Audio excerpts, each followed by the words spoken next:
तेरी शिरडी में दीवाना तेरा आया, बाबा तेरी शिरडी में दीवाना तेरा आया, बाबा तेरी शिरडी में दीवाना तेरा आया, बाबा तेरी शिरडी में नजराना दिल का लाया, बाबा तेरी शिरडी में नजराना दिल का लाया, बाबा तेरी शिरडी में। और आजकल मैं तूफान में उतर सकता हूँ, नाम लेकर तेरा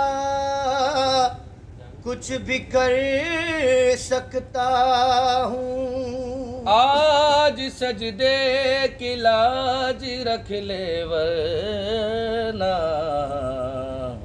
मैं बंदगी की हद से गुजर सकता हूँ।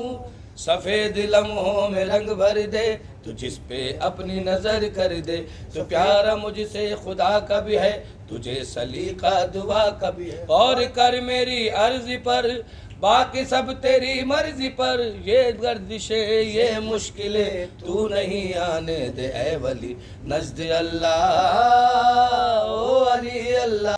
क्या कुछ कहेंगे आज करनाल?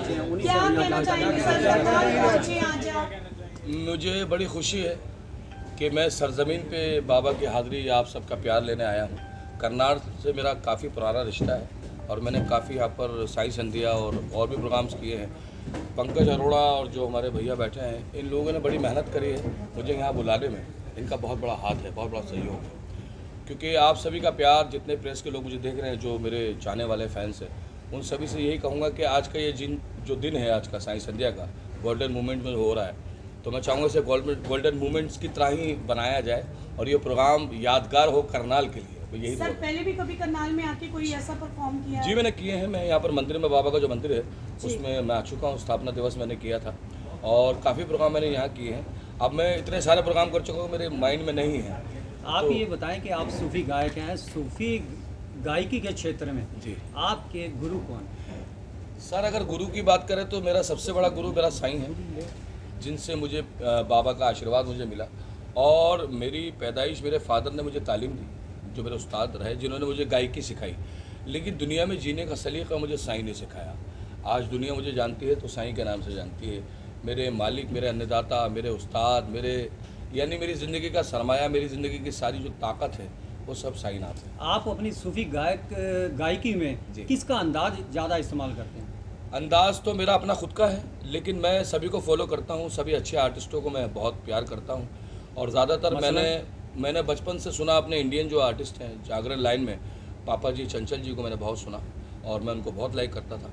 अब तो वो दुनिया में नहीं है, परमात्मा के पास है। लेकिन मैंने कव्वाली की दुनिया में, संगीत में, सूफ़ी में सबसे ज़्यादा अपने फादर को सुना। उसके बाद मैंने नुसरत खान साहब को बहुत ज़्यादा सुना, बचपन से सुना। जब उनकी एक फ़िल्म आई थी बिस्मिल्लाह की बरकत, तो उस ज़माने बड़ा लड़कपन का दौर था, तो हम उनको सुनते थे। तो हम सोचते थे कि गाना बजाना अगर इस तरह होता है तो हम भी प्रैक्टिस करें। तो हमने मेहनत करी और आप लोगों के सामने है। बॉलीवुड में भी सूफियाना अंदाज चलता है, फिल्मों में गाने इस तरह के आए हैं, तो आपका कोई मशहूर गाना? नहीं, बॉलीवुड में मेरे 6 गाने हैं जो मैंने गाए हैं। तथास्तु में मेरा गाना है संजय दत्त की, जो पूरी फिल्म में एक ही गाना है। कोई एक आधी लाइन? मैं ज़रूर। ये मेरे छोटे भाई अतर हयात जी हैं जो सूफी ब्रदर्स के नाम से जाने जाते हैं, तो मैं आपको सुना देता हूं। 1 2 3 चौथे घर पे हैं, वेस्ट में है वो।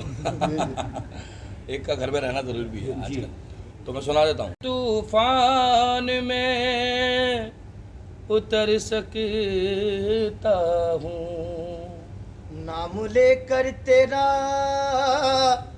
कुछ भी कर सकता हूँ। आज सजदे की लाज रख ले वरना मैं बंदगी की हद से गुजर सकता हूँ। सफ़ेद लम्हों में रंग भर दे तू, जिस पे अपनी नज़र कर दे तो प्यारा मुझसे खुदा का भी है, तुझे सलीका दुआ का भी है। और कर मेरी अर्जी पर बाकी सब तेरी मर्जी पर, ये गर्दिशें ये मुश्किलें तू नहीं आने दे ऐ वली, नज़्द अल्लाह ओ अली अल्लाह ओ अली, नज़्द अल्लाह ओ अली अल्लाह ओ अली। अली और आगामी रवि कोई बॉलीवुड फिल्म में कोई गाना जो अभी आने वाला है आप? अभी मेरा बॉलीवुड में तो कोई गाना नहीं आ रहा, लेकिन हाँ मेरा अभी 19 तारीख को एक मेरा एल्बम रिलीज़ हो रहा है, जो मैंने अभी करा है आजकल की ऑडियंस के लिए, तो वो जल्दी आ रहा है। तू अपनी मोहब्बत से एल्बम का नाम है। तो बहुत कुछ कर रहे हैं अभी मेरे खाटू जी के भजन आ रहे हैं, कुछ मेरे एल्बम के हैं, और साईं बाबा के कुछ 40-50 भजन मेरे अभी इस साल में रिलीज़ हो रहे हैं। तो जो भी कुछ आप जितने भी लोग मुझे देख रहे हैं, आपकी दुआ से मैंने तकरीबन 750 भजन गा रखे हैं बाबा के, जो मेरे ऑन रिकॉर्ड हैं, और आगे बाबा जितना काम दे रहे हैं मैं कर रहा हूँ। उनमें से सबसे ज़्यादा कौन सा ऐसा भजन आपके दिल को आज तक स्वयं यानी कि छूता है, वो बताइएगा। सर मेरे तो दिल को सारे छूते हैं, मैं किसी को कम नहीं कह सकता, क्योंकि उसका नाम लेना ही इस बात का सबूत है कि हम जिंदा हैं। अगर हम ये कहें कि ये भजन मेरे लिए ज़्यादा है तो वो गलत होगी बात। मेरा भजन काफ़ी जो पॉपुलर है पूरी दुनिया में वो है दीवाना तेरा। वो अगर मैं आपके सामने पेश करूँगा तो ये जो गाना बजाना का संगीत है, अगर इस राग का नाम मैं ऐसे आम पेश कर दूंगा तो लोगों को तालीम का जो सही तरीक़ा है, आज के दौर में जो संगीत हो रहा है, जितने भी लोग बैठे हैं आज के दौर में जो संगीत हो रहा है, पहले के संगीत और आज के संगीत में बड़ा फ़र्क है, बहुत फ़र्क है। पहले संगीत होता था, इंस्ट्रूमेंट कम थे, आज इंस्ट्रूमेंट ज़्यादा हैं, संगीत कम है। तो मेरा ये मानना है कि अगर मैं अभी आपको राग का नाम बताऊंगा, मैं आपको राग का नाम बाद में बताऊंगा, क्योंकि अगर अभी बताऊंगा तो फिर आगे जो जनरेशन है उसको आसानी हो जाएगी कि राग का नाम बता दिया। अभी मेरा सवाल ये है, आप गायकी से जुड़े हुए हैं जी। और जिस तरह से सिद्धू मूसेवाला पंजाब के गायक थे, जी। उनका जिस तरह से कत्ल हुआ, हाँ। कैसे देखते हैं, क्या टिप्पणी करेंगे? सर आपने जिस शख्स का नाम लिया है, मैं उनके बारे में जब मुझे पता चला तो मैं बड़ा अफसोस में था। एक्चुअली क्या है, संगीत की जो इबादत है उसको हम लोगों ने किसी और तरीके से, जो हमारे कुछ लोग हैं जिन्होंने गलत तरीके से उसको पेश किया है। और सिद्धू मूसेवाले के लिए मैं कहूँगा, इतना अच्छा आर्टिस्ट, इतना अच्छा सिंगर, आज के दौर में उन्होंने जितनी कम उम्र में और कम वक्त में इतना नाम किया, और मेरा ये मानना है जहाँ चाहने वाले होते हैं वहाँ दुश्मन भी होते हैं। तो जो भी उनके साथ हुआ वो मेरी नज़र में तो नाकाबिल बर्दाश्त मुझे ये लगता है। और संगीतकार जो होता है, आर्टिस्ट जो होता है, वो सबका होता है, वो किसी मज़हब का या किसी समुदाय का या किसी दुश्मनी का नहीं होता। तो मेरा यह मानना है कि उन्होंने प्यार दिया, और वो प्यार जो लोगों ने अपनाया, जो संगीत के द्वारा उन्होंने दिया, तो जो भी कुछ हुआ सिद्धू मूसेवाले के साथ, वो मेरी नज़र में तो बहुत अजब सा हुआ। और वो आर्टिस्टों की लाइन में शायद पहली बार ऐसा हुआ है कि ऐसा नहीं होना चाहिए। क्या बॉलीवुड में भी इस तरह की धमकियां आती हैं? बॉलीवुड में भी इस तरह की धमकी आती है आर्टिस्टों को, जैसे आप लोग? सर नहीं, मुझे तो बहुत करम है, मुझे धमकी तो खैर नहीं आई, और ना मैं कोई ऐसा सोचा है मैंने। और अगर मुझे धमकी आएगी भी तो मैं एक बात कहना चाहूँगा कि ऊपर वाले ने अगर मेरी ज़िंदगी लिखी है तो कोई छीन नहीं सकता, और नहीं लिखी तो कोई दे नहीं सकता। तो सीधी सी बात है। वो सलमान खान को भी उन लोगों ने टारगेट किया है। अभी इंसान का नाम होता है ना, और जब शोहरत होती है तो उसके चाहने वाले ही उसके दुश्मन बन जाते हैं, ये दुनिया है। तो मेरा ये मानना है कि सलमान खान हो गया या कि मैं किसी के भी सेलिब्रिटी का नाम लूँ, तो ये मैं नहीं चाहता कि मैं उनका नाम लेके अपनी टीआरपी कमाऊँ, ये मेरा काम नहीं है। आने वाले प्रोजेक्ट्स की अगर बात करें तो कितने प्रोजेक्ट? संगीत झगड़ा नहीं सिखाता, और संगीत की एक ही ज़बान है और वो है इबादत। आप वहाँ पर अगर हिंदू मुसलमान सिख ईसाई करते हैं तो इसका मतलब संगीत से आप बहुत दूर हैं। तो संगीत एक ऐसी पाठशाला है, एक ऐसा कॉलेज है जहाँ पर आने के बाद ये सारी चीज़ें ख़त्म हो जाती हैं। हम सर जी, आपका एक भजन आया था, बंदा गरीब है जी, जो कि मैं अभी भी सुनता हूँ, लेकिन आपने जब वो लिखा तो आपके दिमाग में क्या कुछ चल रहा था उस चीज़ को ये लेके? बहुत अच्छा सवाल है आपका। मेरे दिमाग में जब मैं परफॉर्म या कुछ भी करता हूँ या रिकॉर्डिंग करता हूँ, तो मेरे दिमाग में ना ऑडियंस होती है, ना एल्बम की कंडीशन होती है, ना कंपनी होती है।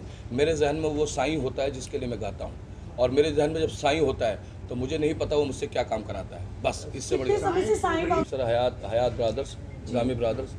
मैं तकरीबन अब से नहीं हूँ बाबा की दीवानगी में। भक्ति तो खैर मैं नहीं कर सकता, भक्ति तो बहुत बड़ी चीज़ है। मेरा ये मानना है कि दीवाना होना ही इबादत है। तो मैं साईं जी को 86 से प्यार करता हूँ। जब मैं अमेरिका में था, Columbia art festival of India की तरफ से, तो मैं 86 में वहाँ मैंने फेस्टिवल में प्रोग्राम किए, और मैं अपने फादर के साथ परफॉर्म करता था। तो मैंने वहाँ पर 65 सिटीज़ में प्रोग्राम किए अमेरिका में। तो वहाँ पर मुझे लॉस एंजलिस में एक हमारे डैडी के चाहने वाले थे, उन्होंने कहा भाई हम आप कव्वाली गाते हैं, भजन भी गा सकते हो। मेरे फादर ने कहा जी हम सब गाते हैं। तो हमने वहाँ जब बाबा को पहली बार देखा तो किसी सज्जन ने वहाँ बाबा की एक मूर्ति और बड़ा खूबसूरत सा एक स्वरूप बना रखा था। तो वहाँ से मुझे बाबा से इश्क हो गया, और इतना इश्क, वाशिंगटन। तो मुझे इश्क हो गया बाबा से। तो मैंने वहाँ से फिर मेरी लगन लग गई। फिर मैं इंडिया आया, इंडिया आने के बाद फिर मैंने पढ़ाई की, फिर मैं अपने काम में लग गया। उसके बाद फादर से तालीम ली। फिर 91 में मैं पाकिस्तान गया, मेरा प्रोग्राम था, वहाँ गया। वहाँ पर 18 महीने प्रोग्राम किए मैंने। जब वहाँ से इंडिया आया तो 92 में बाबा ने मुझे अपनी तरफ बुलाया और मुझे प्यार दिया, मुझे आशीर्वाद दिया। आज मैं 93 से लेके अब तक बाबा की खिदमत में हूँ और कोशिश करता हूँ। आपने अभी तक ताजदारे हरम हो निगाहे करम, हम गरीबों के दिल भी गुजरे जाएंगे, ताजदारे हरम। तो हमारा बचपन था, तो शायद आपने फिल्म में ही सुनी होगी, ये सिला मिला है मुझको तेरी दोस्ती के पीछे। तो उस ज़माने में ऑल इंडिया रेडियो था और इतना लोग ज़्यादा सोशल मीडिया था नहीं, तो जो लोग सुनते थे उनको बड़ा आनंद आता था। और मेरे जो दादा थे उस्ताद मुज़फ़्फ़र खान साहब, वो सिकंदराबाद घराने के खलीफा थे। सिकंदराबाद घराना जो यूपी में है। और जो मेरे नाना थे वो उस्ताद तांदरस खान साहब थे, जिनका नाम था तांदरस खान साहब, जो दिल्ली घराने के खलीफा थे। वो मेरे रियल नाना थे। और गाना बजाना मैं ये कहूँ मेरी विरासत है, वो अपनी जगह है, लेकिन मैंने गाना बजाना जो मुझे जितनी समझ आई है, आधे ज़्यादा मुझे साईं बाबा ने बहुत सारी चीज़ें सिखाई हैं। ये फिर यही कहा जा सकता है कि छोटी सी उम्र के अंदर आपको बहुत सी शख्सियतों का जो है करम आपके सिर पर। बहुत बड़ा आशीर्वाद है और आप सभी का प्यार है। जितने दर्शक हैं, मुझे बनाने में उन प्यारों का प्यार है जो लोग मुझे सुनते हैं। हमसा जी 6-7 साल तक अच्छा प्यार मिला था बहुत आपको। बहुत बहुत तो बहुत। आज क्या कहेंगे, आज जनता से क्या अपील करेंगे? सर मैं अब जनता से अपील क्या करूँगा, मैं तो ये कहूँगा जो मुझे प्यार पिछली मरतबा मिला था उससे ज़्यादा मुझे प्यार मिलेगा, क्योंकि प्यार कभी कम नहीं होता। इंसान की सोच बदल सकती है, प्यार नहीं बदलता। तो मेरा ये मानना है। और प्यार की सबसे बड़ी भाषा ये है कि आप जब मुझे मुस्कुरा के देखते हैं ना, वही मेरे लिए प्यार है। इससे ज़्यादा और क्या कह सकता हूँ। अंसर जी एक आखिरी सवाल है, जब आपके रिटायरमेंट का टाइम आ जाएगा जी, जो कि हम भगवान से दुआ करेंगे कभी ना आए, तो सर उस टाइम आप अपनी विरासत अपने परिवार में से किसको सौंप के जाएंगे? सर मेरी विरासत मेरे परिवार के पास है। सर हम आपके मेरा रिटायर का परिवार से टाइम किसको देखेंगे आप? सर विरासत कभी भी ख़त्म नहीं होती, उसे चलाने वाले तैयार होने चाहिए। विरासतें कभी ख़त्म नहीं होती। सर किसी को तैयार कर रखा है आपने? तैयार सभी है। देखिए मेरा जो काम है मैं अपनी ड्यूटी पूरी कर रहा हूँ। जब मैं रिटायर हो जाऊँगा तब भी यहाँ से अगर वहाँ जाऊँगा ना, वहाँ पर तो वहाँ भी ड्यूटी पूरी करनी है मुझे, क्योंकि यहाँ की ड्यूटी पूरी हो गई तो मुझे वहाँ की ड्यूटी पूरी करनी है। अंत में 2 लाइनों के साथ इस प्रेस कॉन्फ्रेंस मैं चाहूँगा मेरे छोटे भाई को आप सुने, वो जो मेरे बेटे भी गाते हैं, दोनों 2 बेटे मेरे, समीर सैफ हयात निज़ामी, बहुत अच्छा गाते हैं। क्लासिकल उन्होंने सीखा है और काफ़ी उनका भी बाबा का बड़ा करम है, परमात्मा का, अल्लाह का बहुत करम है, माता रानी का। तो मैं चाहूँगा ये मेरे छोटे भाई आपके सामने क्या कहना चाहेंगे जी। सबसे पहले तो सभी को, जितने भी आप लोग चैनल से वाबस्ता हैं, सभी को, दर्शक हैं, सभी को सूफी ब्रदर्स की तरफ से आदाब। और एक बात सिर्फ इतना कहना चाहूँगा कि अभी जैसे आप सब बता रहे थे, बात कर रहे थे कि आज का तो दौर चल रहा है सिद्धू मूसा वाले को लेकर, कोई हिंदू, कोई मुस्लिम, कोई सिख ईसाई है, कोई हिंदू, कोई मुस्लिम, कोई सिख ईसाई है, सबने इंसान ना होने की कसम खाई। क्या बात है, वाह वाह वाह जी। तो सुना दीजिए जी हाँ प्लीज़ आतर भाई। आज मेरा एक कलाम काफ़ी मशहूर है हिंदुस्तान में। वैसे तो वो उस्ताद राहत फ़तेह अली खान साहब का गाया हुआ है, मगर इंडिया में पहली बार मैंने ही गाया था उस्ताद के आशीर्वाद से। जी बिस्मिल्लाह। किथे करा सजदा, किथे करा सजदा, मैं दिल परेशान है, काबे वाली गली विच यार दा मकान है, काबे वाली गली विच यार दा मकान है, दोवे पासे आना जाना